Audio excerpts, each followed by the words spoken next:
Hey everyone, Hazamar here. Today I wanted to take you on a walkthrough of the Boiler Room set here at Mean Streets. You can reach the Boiler Room from the subway teleport map, but today, since I'm here on Main Street, we'll just walk over there. Forgive me for looking like an orange cloud. Apparently I have nothing that I can do about that at the moment.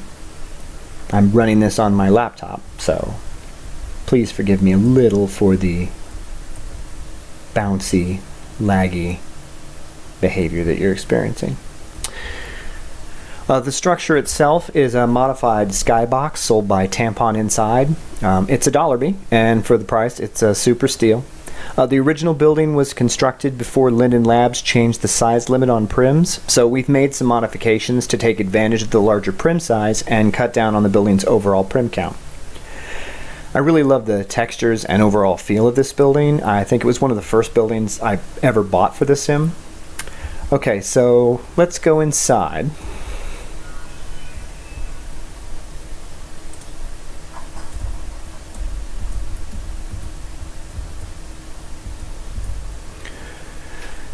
As I said, it's meant to be a skybox, so it looks a little sparse on the outside.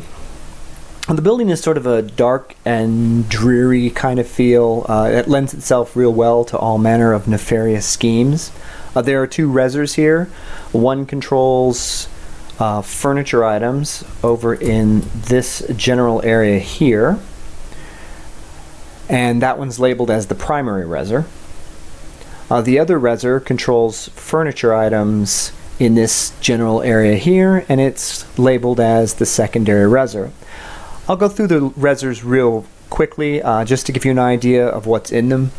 Anything that can be purchased on the marketplace or that I can find an in-world store link for, I'll make sure to share down in the show notes. Many of the toys in these resers were made by the build team here at Mean Streets. Some of those are RP item only with little or no scripted functions.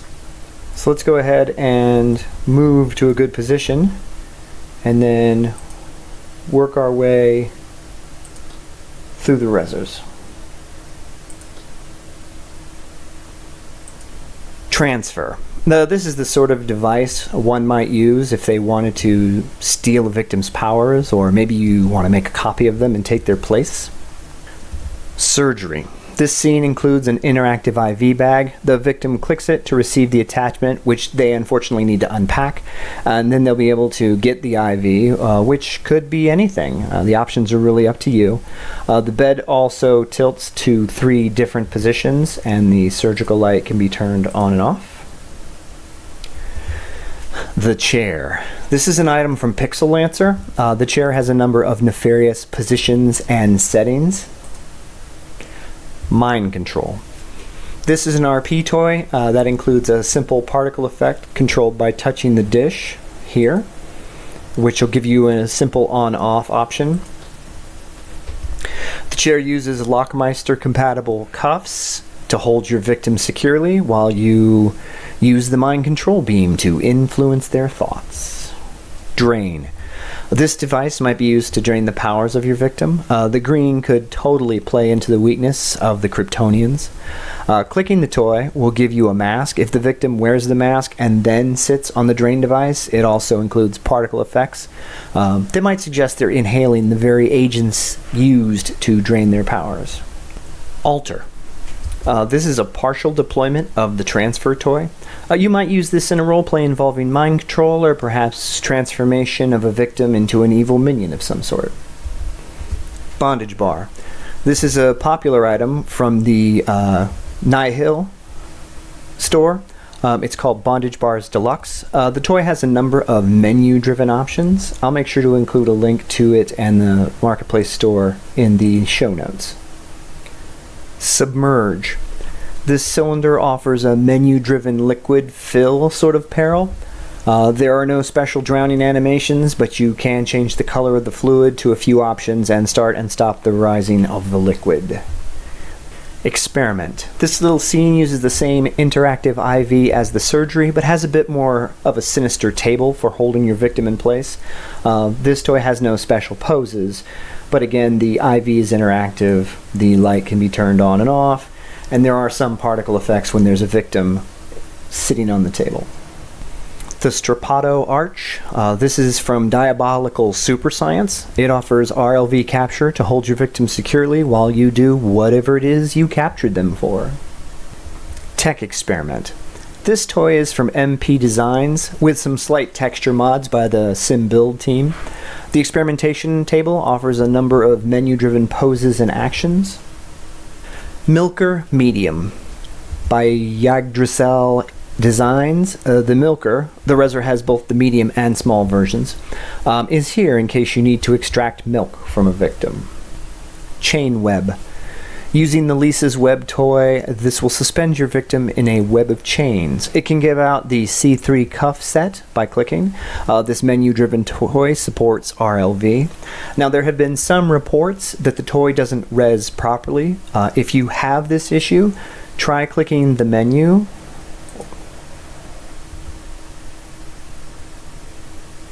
going to Options, Object, and then Nudge, and that should bump it into place. Lethal Injection from Mercy Medical Pharmacy and Equipment. This item is no longer available in their store. This gives you the option to perform a nice, clean, and safe lethal injection roleplay for those times when your victim needs to be humanely gotten rid of. Hyperchamber. This is a role-playing toy with some color change particle effects. Perhaps it's a medical miracle or a trap to depower your victim and make them helpless. Really, the choice is up to you and your RP partner. Heat Peril. There's keeping a victim on ice, and then there's keeping them here. The Heat Peril is an RP-only toy. The chair supports Lockmeister cuffs and RLV capture, in case you need to sweat a victim for a while, perhaps as part of an interrogation, or to keep them from using their ice-based powers. Milker Small. This is the milker for your less endowed victims. That's it for the primary Reser. Let's take a look at the secondary Reser. The Peligra chair. This item from MadScience offers you a number of menu-controlled poses. The toolbox next to the chair will allow your victim to pick up the ropes they need for this chair to really look its part during the RP. DID chair. This chair from Restrained Freedom offers several damsel in distress poses and supports RLV capture. Evil Lab. This deploys a number of RP-only furnishings around the space to give it that mad scientist lived-in look. You might use this in conjunction with something from the primary Reser to complete your mad scientist lair decor. Goo Tank.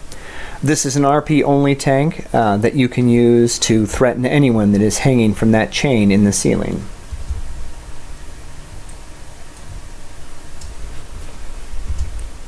Have your victim sit on the sphere over the tank, and then, when the time is right, simply click the sphere to drop them into the tank. Aside from the particle effect, the tank has no special poses or RLV support. Cage. This is a simple cage in which one might keep a victim, or possibly a second victim, secured while they were setting up for an experiment or something. A good item to use in conjunction with items from the primary Reser. Fembot Maintenance Table. This item from Inside 6 offers a lot of poses and props for working on your Fembot, or any other sort of captive. Inside 6 doesn't seem to have a marketplace store, but I will include a link to their in-world store down in the video description below. So that's it for the Resers. Let's take a look at the rest of the boiler room. There are two permanent toys in this area as well. The Pillory on the right and the Spreader on the left. Both are from MP Design. Links to these items and the MP Design store will be in the show notes.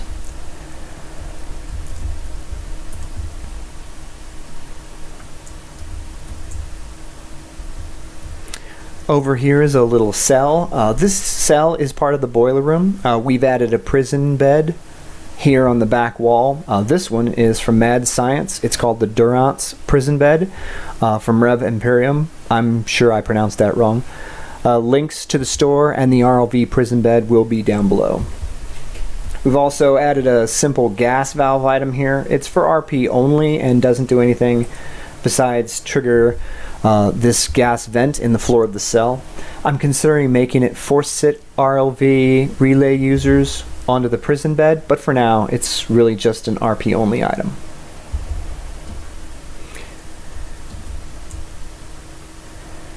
Down here is a small side room. There are no toys in this space, but since folks can res their own toys on the sim, we thought leaving a little space for them to put down some items of their own to support their RP would be a good idea. And lastly, we'll take a look at this floor grate here. Touching it, we'll toggle it open and closed. Sometimes when the mood strikes me, there's an RLV trap down at the bottom of that pit. Most of the time though, it's perfectly safe. You could use it in RP to trap a victim down there, perhaps threatening that they might drown when the tide comes in. Okay, so that's it for the boiler room set here at Mean Streets. If you like this walkthrough and would like to see more videos like this, give me a like and subscribe. If you become a subscriber, don't forget to click the little bell icon so that you get notifications when we post new videos. Thanks for watching.